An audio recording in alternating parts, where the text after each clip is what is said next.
아멘. 감정 코칭은 많이 들어봤을 거예요.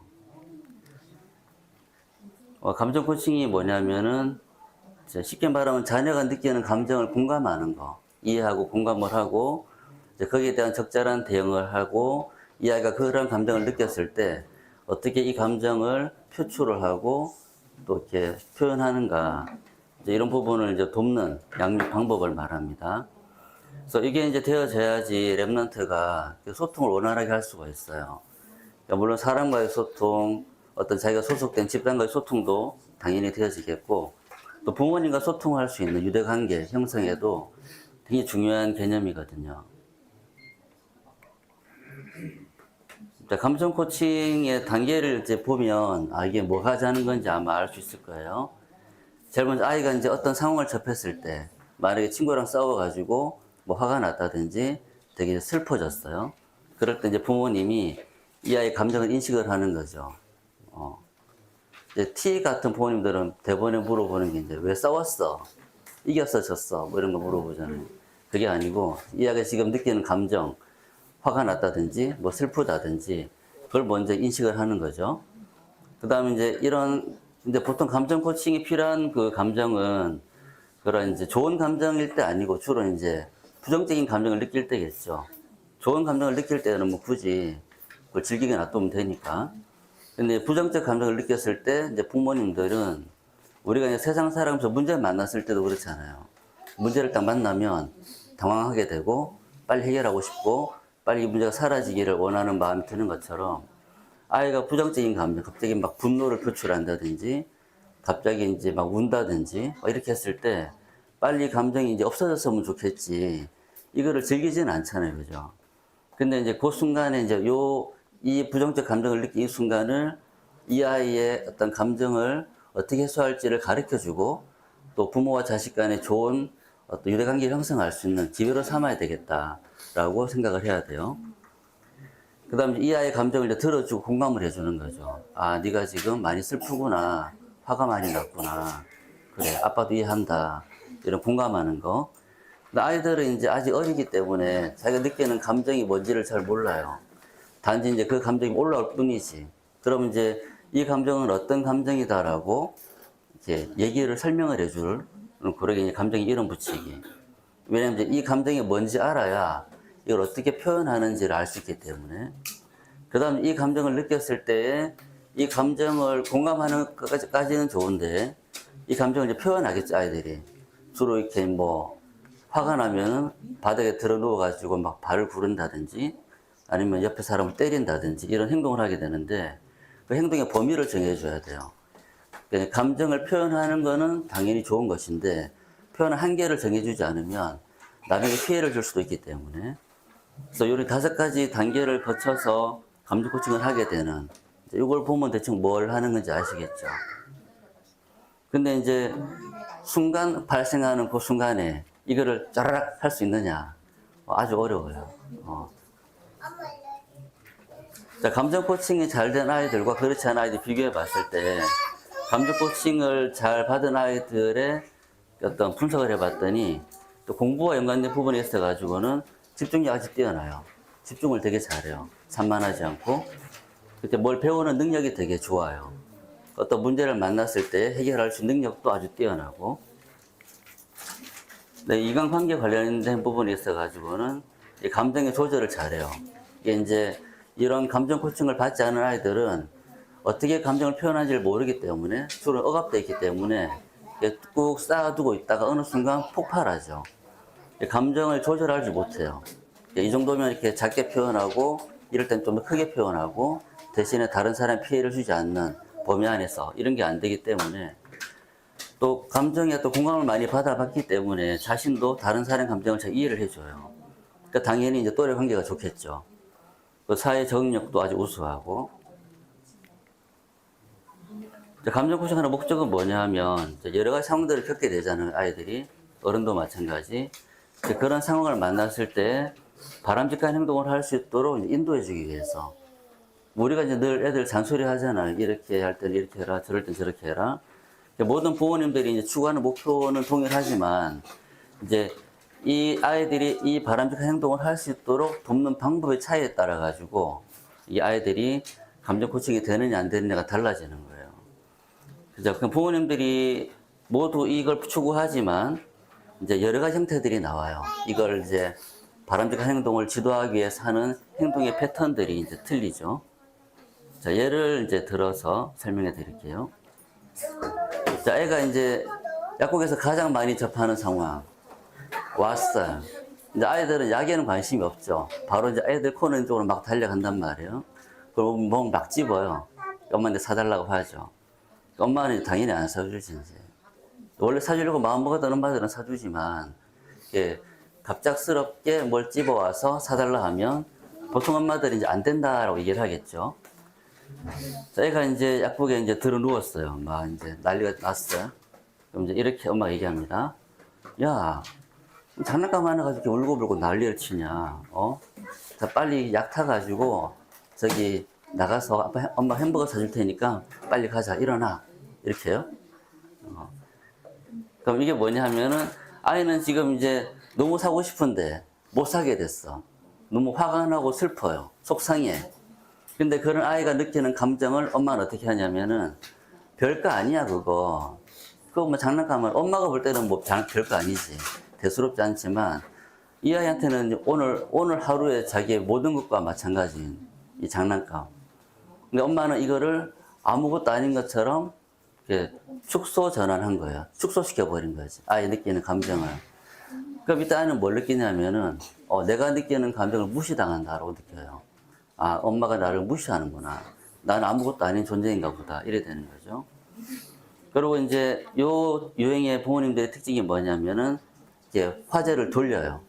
지금 여기에 이제 집착해 있지 않도록, 여기 막 집중돼 있지 않도록 애가 이제 좋아할 만한 걸로 주의를 돌리는 거죠. 전환시킨다 해서 축소하고 전환시키는 축소 전환형. 그래서 이제 아이 감정을 대수롭지 않게 여기죠. 무시해버리고, 아이가 부정적 감정을 보이면은 관심을 빨리 돌려버려요. 그럼 이제 그렇게 하면은 이제 관심을 돌리고 요 문제 상황이 딱 지나고 나면은 이제 엄마가 생각할 때는 아, 이제 이 아이가 느끼는 지금 이 화가 났고 슬펐던 감정이 이제 없어지겠지 생각을 해요. 하지만 그렇지 않고 그 감정은 남아 있어요. 이 감정을 처리하지 못한 채로 지나가 버린 거죠. 그럼 이제 그대로 끝이 나는 게 아니고 이 감정은 그대로 남아 있고 이 아이는 이 감정을 어떻게 처리하는지를 모르게 돼요. 그러니까 이렇게 자란 아이들은 어떻게 되냐면 자존감이 낮아요. 존중받지 못했기 때문에 자존감이 떨어지게 되고 불안감이 높아요. 그리고 감정을 어떻게 처리할지를 잘 모르기 때문에 서투르게 되죠. 감정을 이렇게 처리하는 방법이. 근데 한국 사회에서 가장 많은 이제 형태, 억압형. 저도 억압형이거든요. 이순옥 권사 웃네. 자, 주로 이제 매도 많이 쓰고, 막 때를 쓴단 말이에요. 그럼 이제 이렇게 얘기해요. 야, 이 사람 많잖아요. 다른 사람들 피해를 주고 쪽팔리니까. 야, 어디서 때를 쓰는 거야. 빨리 끝쳐. 또 끝쳐. 빨리 일어나, 어서. 막 이렇게 막 다그치게 되죠. 그런 애들이 안 일어나잖아요. 그럼 이제 이 말 나오죠. 경찰 아저씨 부른다. 잡아간다. 아니면 이제, 놔두고 그냥 간다. 그 제일 많은 케이스가 놔두고 그냥 가버려. 진짜 가버려요. 엄마들이. 그 애를 막 울어.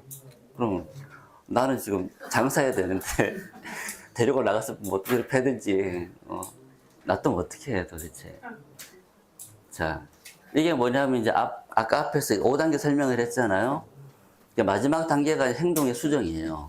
행동의 한 범위를 정해주고 어떻게 행동해야 될지를 이렇게 설명해 주는 게 5단계, 5번째 단계인데 1, 2, 3, 4 다 넘어가 버렸어.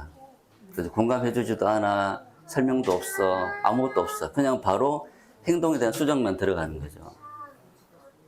여기 아예 감정을 무시하는데 이건 아까는 무시하는 걸로 끝났지만 이건 어떻게 하냐면은 비난을 해요. 아이한테. 왜 이렇게 하는 거야 도대체? 이렇게 하는 거죠. 그래서 지금 네가 한 행동을 대해서 막 비난하는 거죠. 아이의 감정에는 관심이 없어요. 당신이 지금 이 상황을 해결해야 되기 때문에 행동만 보고 야단을 치거나 안 되면 이제 맴매를 하죠. 또 이제 이렇게도 생각을 해요. 얘가 이제 이런 사람 많은 곳에서 때를 쓰면은 엄마가 빨리 해결하기 위해서 장난감을 사주기 때문에 이용한다라는 생각을 많이 해요. 이제 설사 그렇다 할지라도 그냥 감정을 이해, 공감해주고 하는 거를 넘어가면 안 돼요. 그래서 이제 야단을 쳐서라도 행동을 올바르게 가르쳐야 된다라는 게 우리 유교적인 사상들이죠. 또 이렇게 자란 아이들은 나중에 어떻게 되냐면은 되게 충동적으로 돼요. 충동적이 되고, 그러니까 이제 욱하는 거죠. 공격적으로 변해요, 아이들이. 그리고 비행선선형 쪽으로 갈 수 있는 확률이 높아져요. 그러니까 이 케이스 아이들이 술, 담배를 빨리 해요. 자, 그 다음 이제 방이명. 방이명은 뭐냐면, 이제 감정을 공감은 잘해줘요. 막 애때려서 울면은, 아, 정말 네가 갖고 싶었구나, 이게. 아, 그래. 진짜 화 많이 나겠다, 속상하겠다. 그럴 때는 울고불고 할 수 있는 거야. 화낼 수 있는 거야. 괜찮아. 계속해. 이러고 끝. 뭐 수정 없어요. 뭐 한계를 정해주는 것도 없어. 그냥 이제 공감해줄 뿐이에요. 그러니까 이 부모님의 좋은 점은 어떤 감정에 좋은 감정, 나쁜 감정 구분하지는 않아요. 자연스러운 감정으로 받아들이고 표출할 수 있게 해줘요. 그런데 반드시 어떤 감정의 표현에는 행동의 한계를 정해줘야 되거든요. 제한을 두지 않아요.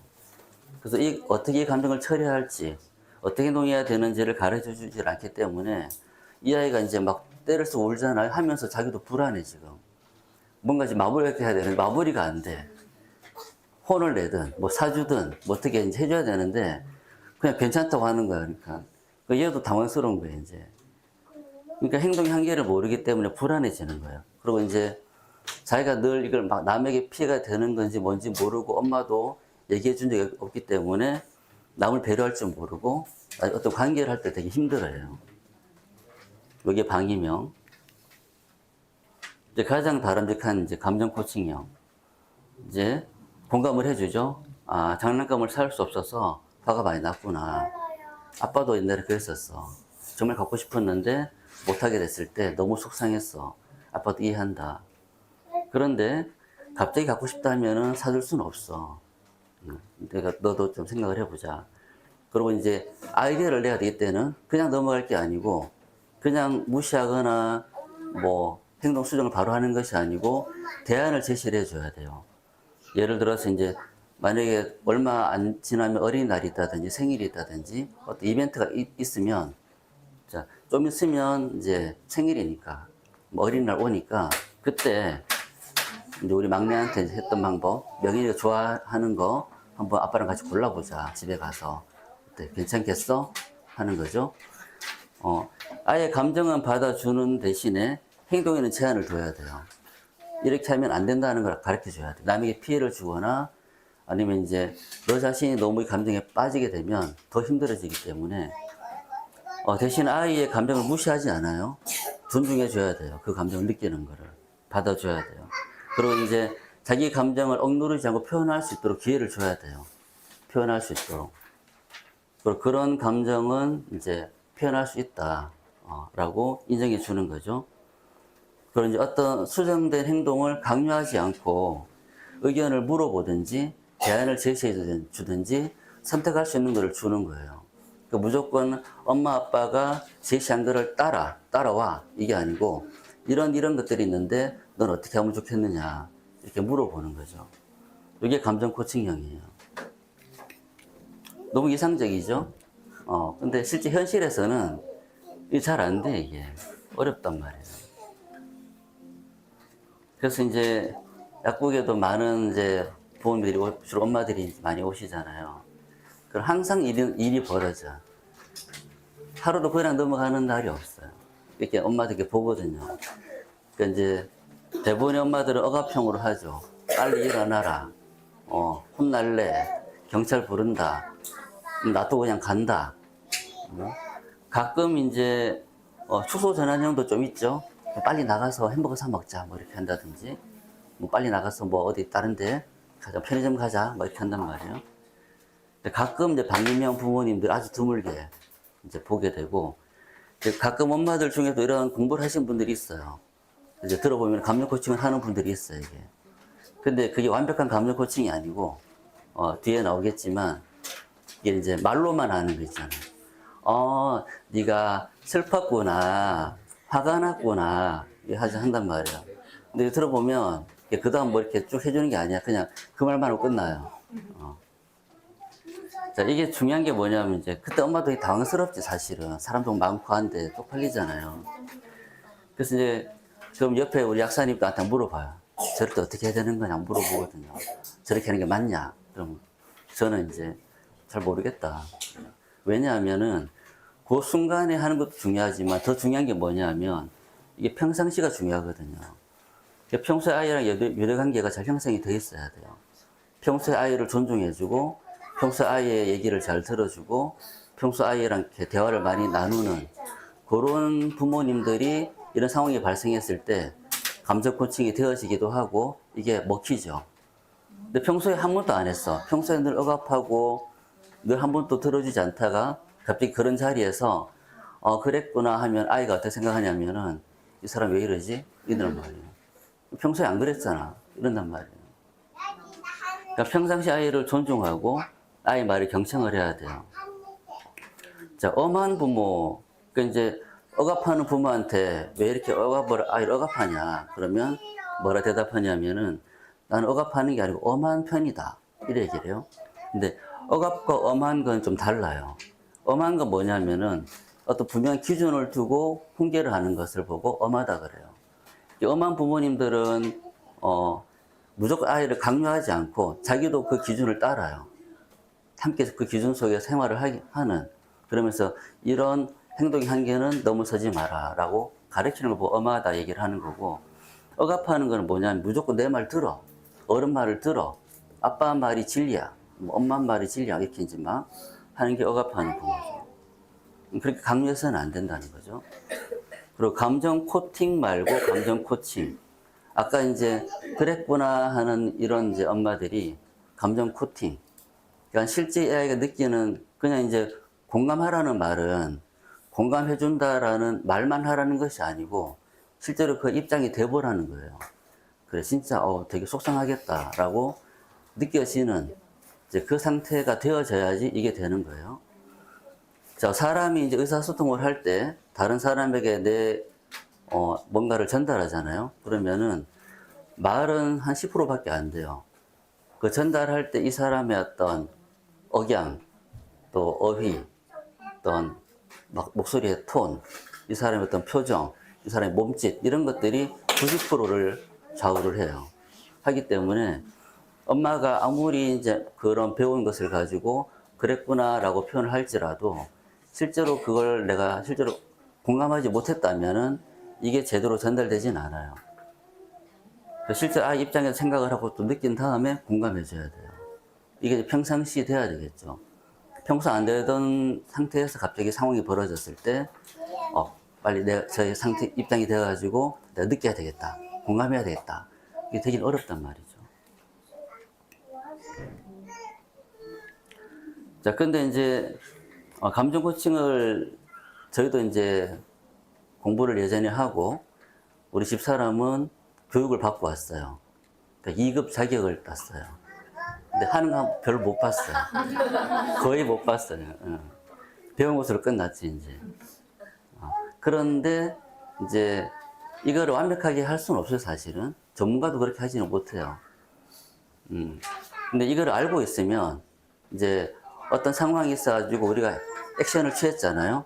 그러고 났을 때, 내가 이렇게 했구나, 억압했구나, 축소 전환시켰구나, 그냥 설명하지 못했구나, 이걸 안단 말이에요. 그러면은, 그 다음 상황이 또 벌어졌을 때에는, 이렇게 점점 더 이쪽으로 가까워지게 되는 거예요. 근데 중요한 게 이제 하나 있는데, 감정 코칭을 잘하는 것보다 더 중요한 게 뭐냐면은, 절대 하지 말아야 될 것을 안 하는 것. 이것 때문에 아이들을 망가뜨리게 돼요. 많은 상처를 주게 돼요. 특히 비난하는 말. 그렇죠. 그래서 이제 이혼 숙녀 캠프 이런 거 보면은 이거 이상의 말들을 막 하잖아요. 말로 막 사람을 난도질을 하는 거죠, 이제. 비난하는 말. 애가 이제 일주일에 한 번 딱 어떤 행동을 했어. 근데 엄마는 뭐라 해요? 너는 맨날 그래. 항상 너는 그렇더라? 이렇게 한단 말이에요. 도대체 왜 그러는데? 그거밖에 못하냐? 이렇게 하죠. 이게 비난하는 말. 다 집어치워. 그럼 이게 뭘 말하냐면은 넌 인격적으로 하자 있는 사람이야. 이렇게 이제 표현하는 거예요. 너는 구제불능이야. 이렇게 하죠. 그럼 이 아이는 엄마랑 대화를 할 수 없어. 아빠랑 대화를 못 해요. 그럼 이 말에 대해서는 아이는 뭘 해야 되냐면 방어를 해야 돼요. 그러니까 우리 뇌에 있어가지고 지금 전두엽 설명했었잖아요. 뭔가 생각을 하고 논리적으로 어떤 추론을 하고 그러니까 내가 적절하게 표현할 수 있는 그 전두엽이 이 상황이 딱 되면 전두엽은 완전히 맛이 가버려요. 작동 정지가 돼버려요. 이 상황에는 아이의 뇌가 뭐만 작동하냐면은 그 본능의 뇌만 작동을 하게 돼요. 그래서 이제 싸우든지 도망가든지 우리가 이제 사람이 만약에 어떤 사놓은 짐승을 만났어요. 그러면은 뭐 일단 도망을 가든지 도망갈 수 없는 상황이라면 싸우겠죠. 살아남아야 되니까. 얘는 이제 살아남는 액션을 취하는 거예요. 이 자리를 피하든지 아니면 싸우든지. 그다음 비난하는 것보다 더 심한 게 경멸하는 말.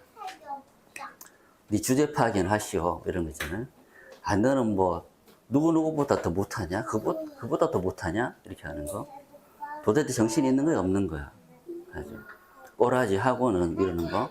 이거는 뭐냐면은 너는 인간 이하의 이제 취급을 받아야 될 사람이야. 이렇게 표현하는 거예요. 이런 것들이 굳이 이제 이 말을 하지 않더라도 억양, 어투, 몸짓 이런 표정들이 나타난다는 거죠. 그래서 절대 이건 하지 말아야 될 것들. 근데 이제 꽤 많이 하거든요. 많이 한단 말이에요. 그래서 감정 코칭에 대한 부분도 늘 생각을 하고 염두에 두고 평소에 아이랑 관계를 잘 형성을 하는 것도 중요하고 혹시 이런 말을 내가 쓰는지를 점검을 해보고 이런 생각이라도 가지고 있다면 빨리 그 생각을 버려야 돼요. 자, 우리 제일 처음 읽었던 본문 노엽게 하지 말고 그죠? 아이가 노여워진단 말이에요. 왜 이렇게 하냐면은 이 아이를 어떤 내 소유물 정도로 생각하는 것 때문에 그래요. 나의 소유물이 아니거든요. 이 아이는 하나님이 부모 자식이 어떤 관계로 만나게 했을 뿐이지 나랑 동등한 영적인 존재. 이 땅에 하나님의 나라를 이루기 위해서 하나님이 보내신 굉장한 제자란 말이에요. 그죠? 그 사람을 그렇게 생각을 하고 대해야 되는 거죠. 자, 그래서 현실에서 실제 감정 코칭이 어떻게 되냐면은 이 책에 쓰여진 대로 성공할 확률은 10% 미만. 저를 봤을 때 5%도 안 됐던 것 같아요. 저는 주로 억압, 무조건 억압. 주로 이제 다른 사람의 시선들을 많이 중요시하기 때문에 만약 사람 많은 곳에서 뭘 했다. 바로 날아가지. 바로 그냥 끄집어내든가 하겠죠. 근데 비난 또는 경멸하지 않는 것만으로도 성공이라고 봐요. 근데 이제 우리가 이제 이 아이가 어떤 뭘 했어요. 좀 커가지고 또 뭐 아이가 뭐 어떤 문제 행동을 조금 보였어요. 그럴 때 이런 거 있잖아요. 뻔한 답, 뻔한 답들. 그렇게 하면 안 돼. 뭐 다른 사람들과 함께 할 때 이렇게 행동해야 돼. 그걸 아이들이 모르지 않잖아요. 우리가 복음 설명할 때도 마찬가지. 뻔한 복음, 누구나 알고 있는 그 복음을 가지고 설명하면 식상하단 말이에요. 어설픈 훈계, 이건 오히려 관계를 멀어지게 만들어요. 아이랑. 그 이야기 느끼기에는 전혀 내 상황을 이해하지 못하는구나. 이래 되는 거죠. 차라리 잘 모르겠다. 네 상황을. 아빠도 그건 잘 모르겠어. 그럼 같이 한번 고민해보자. 한번 생각해보자. 답을 한번 찾아보자. 오히려 이렇게 하는 게 나아요. 그리고 이제 우리가 원하는 그 가장 이상적인 행동들 있잖아요. 그런 행동들이 나오는 전두엽은 20대가 되어서 완성이 돼요. 20대가 되어서. 우리도 한번 돌아보시면, 저도 중고등학교 때 생각해보면 아찔할 때가 많거든요. 야, 그런 행동과 말을 했는데 사람들이 나를 살려놨구나. 참, 그랬단 말이에요.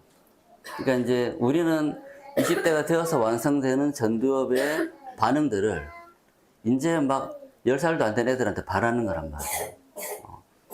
그래서 이제 행동의 변화에 포커스를 두지 말고, 여기 있는 포커스는 두지 말고, 어떻게 하면 이 상황을 통해 가지고 우리 아이랑 유대 관계를 잘 형성을 할까? 어떻게 함께 고민할까? 어떻게 이 상황 속에서 내가 비난하거나 경멸하지 않고 아이의 감정을 공감할 수 있을까? 이거를 생각하는 게 훨씬 더 좋아요. 이게 완벽하게 성공하지 않더라도. 그래서 감정 코칭보다 더 중요한 게 영적인 코칭이죠. 이제 저희 부부가 여기서 말하는 감정 코칭은 별로 못했지만 복음이 있어가지고는 많은 부분을 해준 것 같아요. 그러니까 그게 커버가 되다 보니까 이제 우리 아이들이 아빠 엄마랑 대화하는 게 자연스럽고 또 이제 고민할 때 저도 공감하기 좀 쉬워지고 혹시 서로 상처되는 말을 했을 때에도 금방 와서 또 이제 우리도 미안하다 얘기를 하고 아이들도 미안하다 얘기를 하거든요. 감정 코칭보다 중요한 거는 영적인 코칭. 자, 아까 얘기했듯이 평상시가 중요하단 말이에요. 평소에 부모가 성령 충만한 영적인 상태, 이거 유지를 하고 있으면 어떤 상황이 벌어졌을 때 그런 급작스러운 튀어나오는 말들, 이게 이제 나오지 않고 그래도 한 번이라도 생각하게 돼요. 이 책에서 이제 전문가들이 설명하는 것 중에 한 방법이 뭐냐면은 15초의 기적이라는 단어를 쓰거든요. 우리 호흡기도 하는 거 있잖아요. 그죠? 이제 사람이 어떤 상황을 딱 맞닥뜨리게 되면은 뇌보다 심장이 먼저 반응을 해요. 확 격렬해지잖아요. 과학적으로 그때 심장의 박동과 뇌파가 확 달라져요. 막 이렇게 막 엉망진창이 막 돼버리는 거죠. 근데 이제 편안할 때는 뇌파도 그렇고 심장도 그렇고 이렇게 규칙적인 리듬을 그린단 말이에요. 이제 그때 이제 이 상황이 딱 닥치게 되면은 이게 막 이제 하겠죠, 막. 그때 뭐라냐, 15초. 호흡기도. 5초, 15초는 이 이론을 많은 사람들이 설명한 건데, 5초간 숨을 들이쉬는 것, 5초간 숨을 참는 것, 그리고 5초간 숨을 내쉬는 것. 이렇게 하면은 실제 과학적으로 복식호흡 하게 되면은 이제 이 횡격막이 여기 이제 우리 이제 뇌에서 쭉 지나가는 그 부교감신경을 자극을 하게 돼요. 교감신경을 흥분하는 신경, 부교감은 이제 차분해지는 쪽인데 복식호흡을 하게 되면 횡격막이 부교감을 자극을 해가지고 차분해져요, 사람이. 과학적으로, 의학적으로. 그러면 이제 어떻게 되면 자꾸 이제 막 흥분되어 있던 심장과 뇌파가 안정이 되는 거죠. 잠깐 15초만 잠깐 참아도 아까 2단계 설명했던 이제 이 상황은 유대관계를 형성하는 기회다. 중요한 답을 찾을 수 있는 기회다. 하나님의 것을 발견할 수 있는 기회다라는 시간을 갖는 거죠. 그것만 해도 엄청나게 좋은 효과를 거둘 수 있다. 그래서 가장 좋은 거는 이 영적인 상태 유지를 하면서 아이들이 고민하는 부분에 대한 답을 찾아가지고 이걸 말씀으로 설명해 주는 것. 이걸 평상시에 늘 하는 거예요. 이거 늘 하다 보면은 어떤 상황이 딱 닥쳤을 때에도 섣부른 판단과 섣부른 행동과 상처되는 말을 하지 않게 되죠. 그래서 만약에 이제 렘넌트하고 복음이 소통이 된다. 우리 지난 강단의 말씀이 복음이 끊어진 이스라엘이잖아요. 저는 두 단어를 잡았거든요. 복음의 내용하고 소통. 정말 소통이 안 되는 시대. 특히 복음으로 소통이 되지 않는 시대. 세대와 세대 간의 복음 소통이 끊어지고 부모와 자식 간의 복음 소통이 끊어지고 또 강단과 성도 간의 소통이 끊어지고 그러니까 성도와 현장은 당연히 끊어지는 복음의 소통이 끊어진 시대. 그러니까 당연히 가정에서도 복음 소통이 안 되잖아요. 그래서 만약에 이제 가정에서 복음이 소통되는 응답을 받는다라면 모든 것을 초월하게 된다. 그죠? 그럼 여기서 나온 감정 코칭이다. 그러면 완벽하겠죠. 그래서 한번 쭉 이렇게 한 주간 그동안 아이와 지내왔던 시간들을 돌아보시면서 너무 낙심하지는 말고 다 그런 거니까 이제 그 지나갔던 과거를 통해서 응답 받으면 돼요. 하나님 것들을 발견하면 돼요. 그리고 이제 조금씩 변해 나가면 아이들이 느끼거든요. 그래서 소통이 되어지게 되고 같이 응답 받을 수 있는 그런 기회가 될 수 있기를 기도합니다. 기도하겠습니다. 살아계신 하나님, 복음이 끊어진 시대, 또 부모와 자식 간에 복음이 소통되지 않는 시대를 살아가는 저희들입니다. 우리 아이들에게 이 복음이 소통될 수 있도록 축복하시고 다른 것으로 소통되는 것이 아니라 이 복음으로 소통될 수 있도록 이 복음이 소통될 수 있는 또 관계 형성될 수 있도록 유지될 수 있도록 평상시의 영적 상태를 축복해 주시고 인도해 주옵소서. 예수 그리스도 이름으로 기도합니다. 아멘.